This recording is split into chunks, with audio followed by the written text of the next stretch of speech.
Bharat England జట్ల మధ్య జరుగుతున్న హోరాహోరీ టీ20 సిరీస్ ఇప్పుడు అత్యంత ఆసక్తికరమైన దశకు చేరుకుంది. రెండో మ్యాచ్లో ఇంగ్లాండ్ ఘన విజయం సాధించడంతో సిరీస్ ఉత్కంఠభరితంగా మారింది. ఎందుకంటే 3, 4, 5 టీ20 మ్యాచ్లు గెలిచి తీరాల్సిందే. అయితే ఈ నేపథ్యంలో గనక మనం చూసుకున్నట్టయితే ఈ మ్యాచ్ పైన చాలా అంటే చాలా ట్విస్టులు జరిగాయి. జూలై 7వ తేదీన నాటింగ్హామ్లోని ప్రసిద్ధ ట్రెంట్ బ్రిడ్జ్ మైదానంలో జరగబోయే టీ20 మ్యాచ్ పైన ఊహించని ట్విస్ట్ ఉంది. అది ఏంటి అంటే నిజానికి ఈ మైదానానికి ఒక గుర్తింపు ఉంది. ఈ పిచ్ సాధారణంగా బ్యాట్స్మెన్స్ కు స్వర్గధామంగా నిలుస్తుంది. ఇక్కడ బంతి బ్యాట్ పైకి చాలా చక్కగా వస్తుంది. దీనివల్ల భారీ స్కోర్లు నమోదు అవుతాయి అన్నమాట. మ్యాచ్ ప్రారంభంలో పిచ్ నుంచి ఫాస్ట్ బౌలర్లకు మంచి స్వింగ్ బౌన్స్ లభిస్తుంది. బ్యాటర్లు ఒక్కసారిగా క్రీజ్ లో సెట్ అయితే ఇక పరుగుల వరద పారించడం ఖాయం.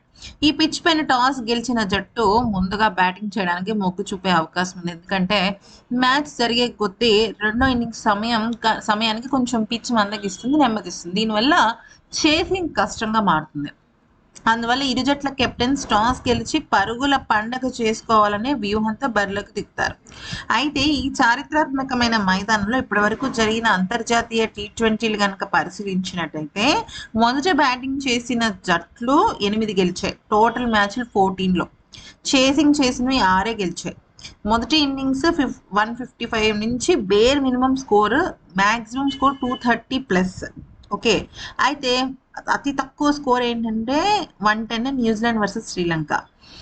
ఇక్కడ విషయంలోకి వచ్చినట్టయితే ఇప్పుడు శ్రేయస్ అయ్యర్కి ఈ మ్యాచ్ గెలవటం చాలా కీలకం, అత్యంతమైన ఇంపార్టెంట్ విషయం.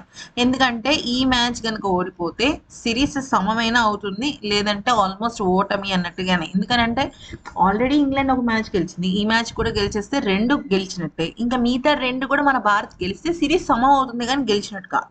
సో గెలిచి తీరాలి. ఎందుకంటే ఐర్లాండ్ చేతుల్లో ఓడిపోయినప్పుడే భారత్కు చాలా ఎదురు దెబ్బ, అది ఒక రకంగా చెప్పాలంటే చావు దెబ్బ.